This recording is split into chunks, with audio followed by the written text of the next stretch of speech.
งกว่านี้วานนี้แห้งๆกว่านี้ ว้าวให้ฝนตกพี่น้องเอ้ยอยู่กับห้านกับเพื่อนคือเก้าว่าสิได้เฮ็ดงานต่อคนล่างให้เลยพี่น้องเอ้ยโยกก่อนฝนตกฝนตกฝนตกฝนตกฝนตกลองห้านไม้ว่าซั่นให้เห็นบนหัวให้เห็นบนส้มว่าซั่นสร้างกับมาพอดีนั่งกดปอดอยู่สร้างมาฮอดพอดีเห็นมองหัวสร้างเอ้ยมันร้องไห้เลยที่ว่ามื้อนี้กับกำลังย้ายมาขึ้นห้านไม้ว่าซั่นห้านเก่าก็ยังบ่ทันได้มั่างเลยห้านเก่าข้างหน้ายังบ่ทันได้ปรับปรุงมั่างนี่เก่าพอดีพี่น้องเก่าแล้วมาอีกเป็นเก่ามาอีกเก่าอีกพี่น้องเป็นเก่าอีกแล้วบ้านเพื่อนๆก็แห้งเนาะบ้านก่อยสงสัยแรงจะหาจับอึ้งและพี่น้องเอ้ยบ้านไข่มดแดงกระติกมีเพื่อนๆอยู่ก็ได้ไปพี่น้องเอ้ยป้าดงมาหน่อยแหละหัวให้ใครหัวให้หน้าไปหน้ามันมาสั่นก็เลยก็ได้ไปจับอึ้งจะไปจับอึ้งเนาะเราจะไปหาไข่มดแดงใช่ไหมไข่มดแดงในสวนก่อยก็พอมีอยู่ยังไม่ทันได้ทั้งว่ามันโบราณเอาไว้มันไข่เป่งไข่คอก่อนผมตกลงใส่ใบกล้วย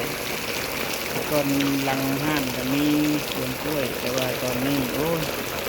สวนกล้วยก็จะได้เลือกง่ายออกแล้วแหละเพราะว่าห้านก็มาใกล้กันกับกล้วยเลยเด็กค้างกับกล้วยมันบุกเท่าไรกี่เมตรเองหอดกล้วย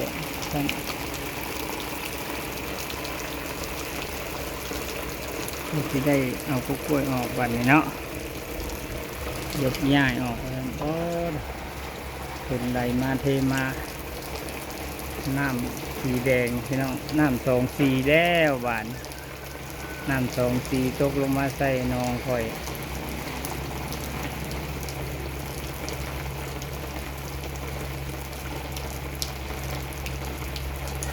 ปลาบืนแล้วบานนี่ปลาเต้นโดดดาดแล้วเนาะโอ้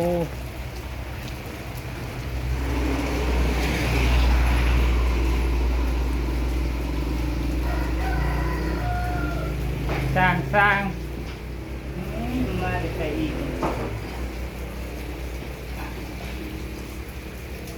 ไปดิหัวเอาน้อยหัวน่ะ2-3 จุดนี่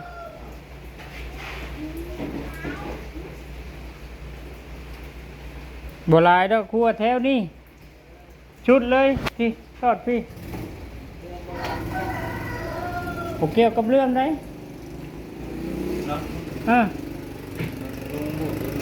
แกงว่า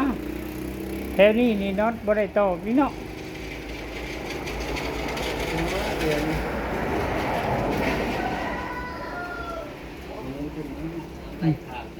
ทำวงตอนค่ำนี่เนาะตอกเอาโป้งมั้งแถวล่องตอกนี่ถือว่ามันหัว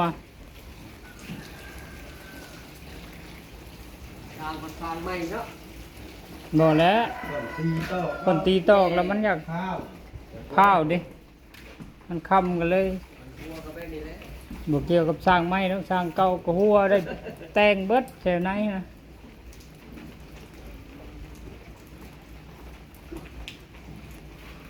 ตายังลงมาแล้วบ่คนเช่าสำนั่นกันลงละเราก็ได้